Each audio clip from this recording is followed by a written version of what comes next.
I don't think there's a lot of difference between what kids do when they climb and what we do now after 20 years of climbing. It still just feels like going to play on the rocks. It's as simple as that. I don't think that changes at all.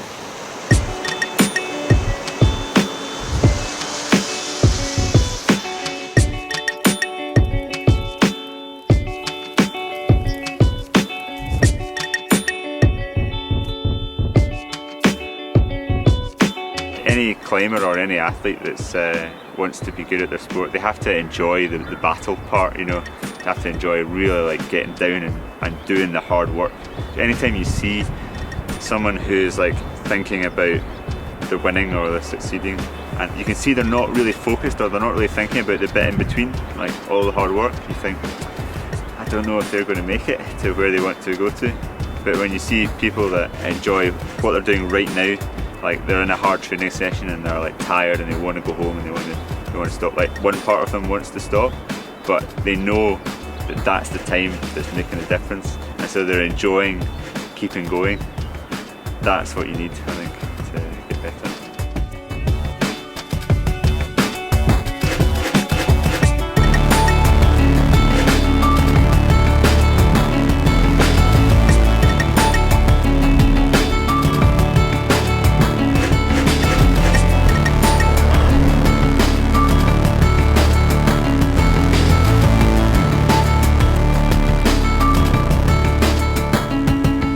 I think some parts of my attitude to climbing have changed as I've got older. I used to be really impatient to climb everything and anything, and I used to feel a little bit scared of failing on things, which I think is important. Like, I still don't like failing on things if I feel like I should or I could succeed on them.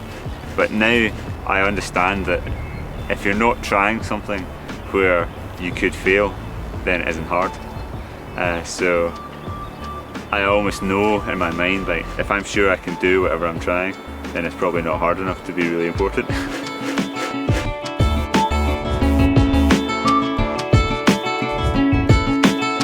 Never in my life did I imagine it'd be peace. Never in my life did I imagine it'd be peace. Never in my life did I imagine it'd be peace.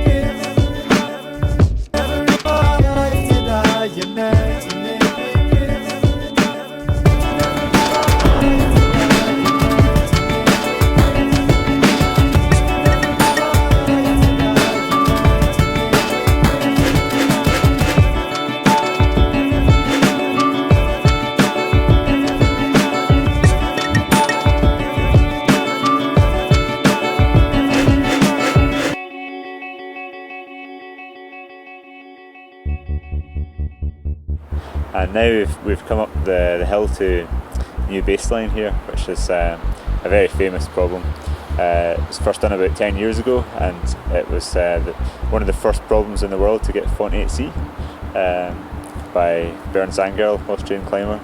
It's now 8B+, but it's still one of the hardest climbs here, and it looks amazing. I was wandering around the forest looking for a hard project that would be a good project for me for this trip, and I'd love to do a Font 8B+ over here, and this is just perfect. So a new baseline, the first move is probably the hardest single move. It's like a diagonal crack, and you can't find your fingers in the crack. They're just crimping right on the very edge. You can't really pull into the rock, you can only pull down, so you're trying to use your feet to keep your body under the crack so the hold feels a little bit more positive. Bastard.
every hold by the skin of the teeth. Just like, don't decide you're going to fall off and let go. Just keep hanging on until your fingers ping off the holds. And you just didn't.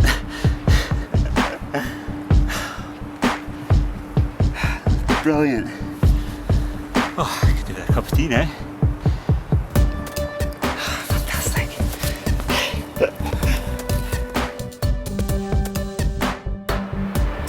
Probably my biggest strength is that I think I've got a reasonably good relationship with the actual challenge of trying hard things. Like I understand that if I was going to do it quicker, then it wouldn't be hard.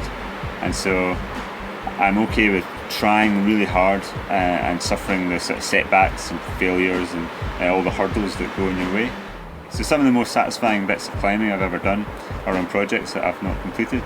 And some of the best links that I've done have been like really good attempts on projects, but where like my foot slipped or the conditions were bad or a hold broke off. The most enjoyable thing about my climbing is just getting involved in a good battle, a good problem solving and a lot of effort, and really trying to figure out how to make progress with a climb, whatever it is, whether it's on a boulder problem and you're just trying to figure out the movement, or whether it's on a big wall and it's all about logistics and tactics and training and tweaking all of these things.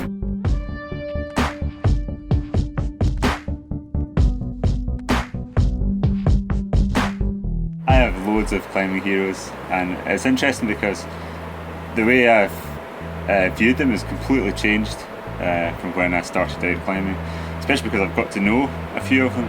My climbing heroes were the best climbers in Scotland, Dave MacLeod and Malcolm Smith, and over the years I got to meet them and then climb with them and see how their climbing lives have changed and see them achieve their goals and also not achieve some of their goals.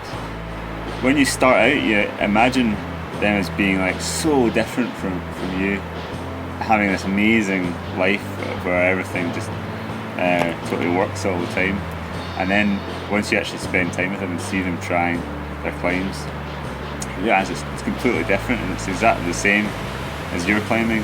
It's just they've used all of their skills and taken them to their extreme conclusion.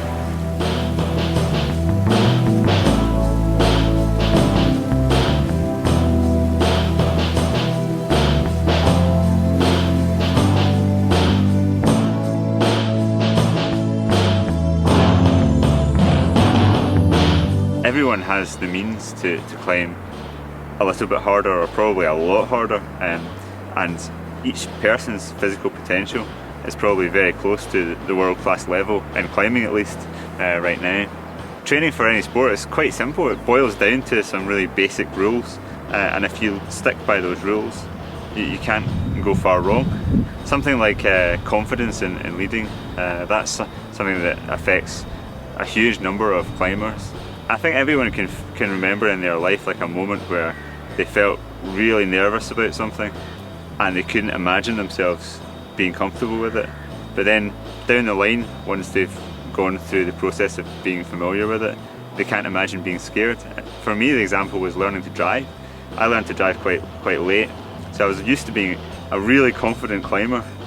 But I remember the first time, I'm sure everyone does, the first time they pulled onto a motorway in the car, it's like, wow, everything's going so fast. And you can't imagine being confident, but now you've been doing it for years, you can't imagine being scared of it.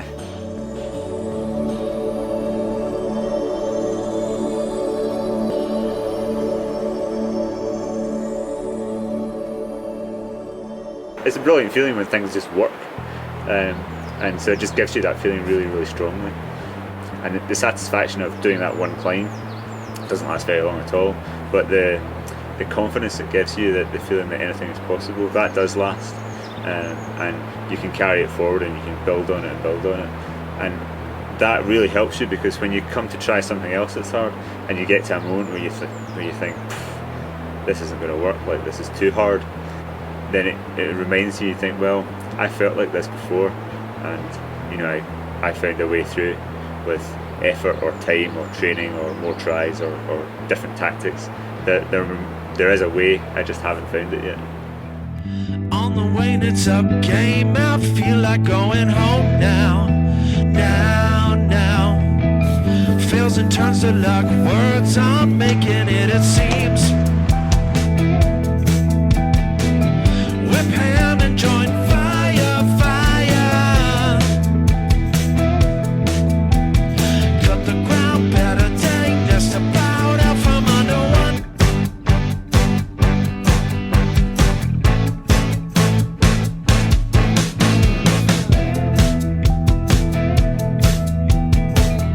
Now the laugh is up, struck about, grapple up and down, down, down. Hip hustling higher, fire.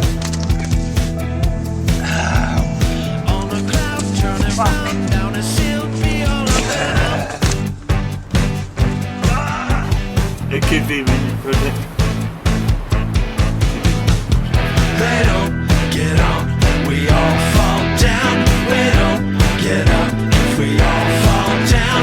Get up, get on, we all fall down, down, down, down. We don't get up, we all fall down. Get up, get on, we all fall down. They don't, we all fall down, down, down, down. We don't get up, we all fall down. Get up, get on, we all fall down. They don't, we all fall down, down, down, down. Yes! I just want to keep doing exactly what I'm doing right now. The only thing that I sort of hope for or ever worry about is that I hope I keep finding such great routes everywhere. But that's not really a word. There's great rock all over the world, so that's no problem.